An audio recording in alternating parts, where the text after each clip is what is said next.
Hi, I'm Geoff Stokes. Welcome to Geoff's Daily Dose of Encouragement. Today I want to encourage you about the truth of the Bible. It has come to my mind recently about different people basically teaching things that try to say that the Bible isn't true, or the things in it were made up, or they were made up after the fact, etc. The fact of the matter is, that is a really disingenuous thing to say.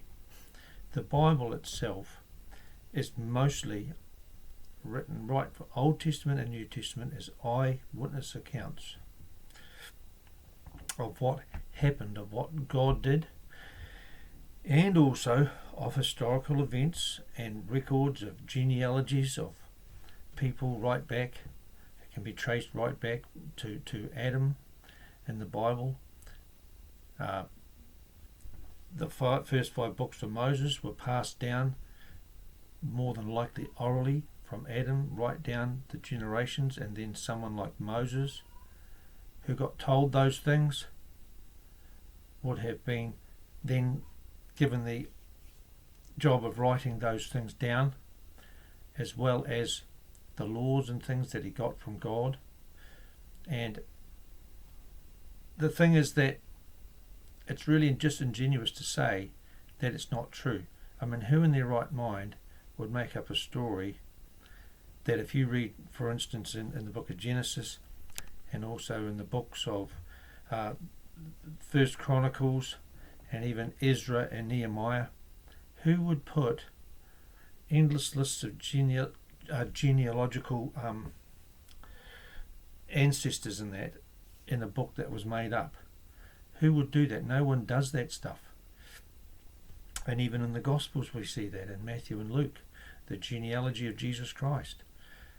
These are put there because they show the truth and veracity of the Scriptures. Not only that, but when we look at the New Testament, just about everything that is written in there, the people that wrote the things about Jesus Christ were actually alive when Jesus Christ lived and died on the cross.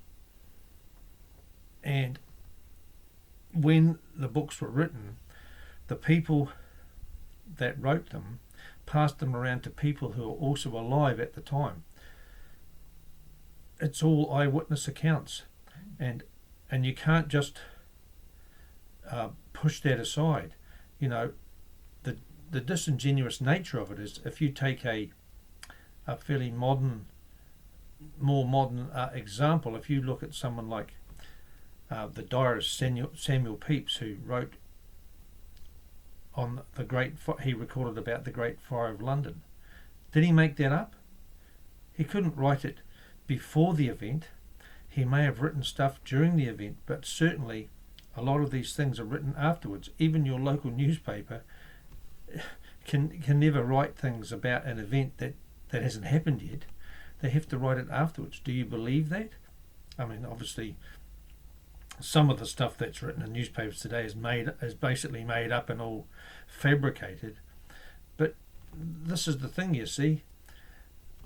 Lots of historical events have happened, and then people write them down later, and that's how we learn what happened. You know, the First and Second World War, the Holocaust that happened for the Jews. People who went through those things wrote down their experiences and stuff and told their stories.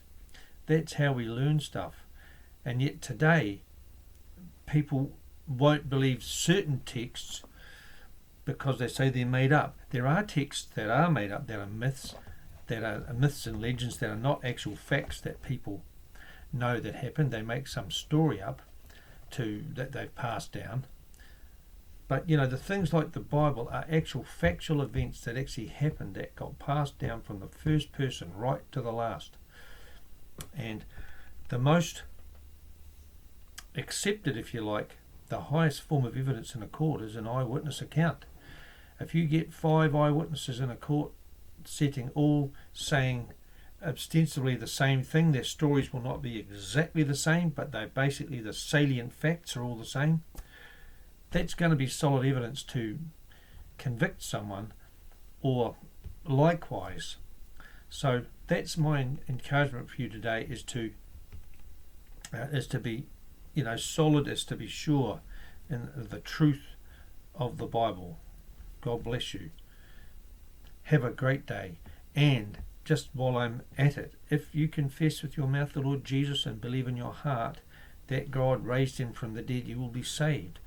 For whosoever shall confess that Jesus is the Son of God, God dwells in him and he in God. And you can believe in that because those people that wrote these things down in the Gospels and in the New Testament letters were all eyewitnesses of what happened. God bless you. Have a great day.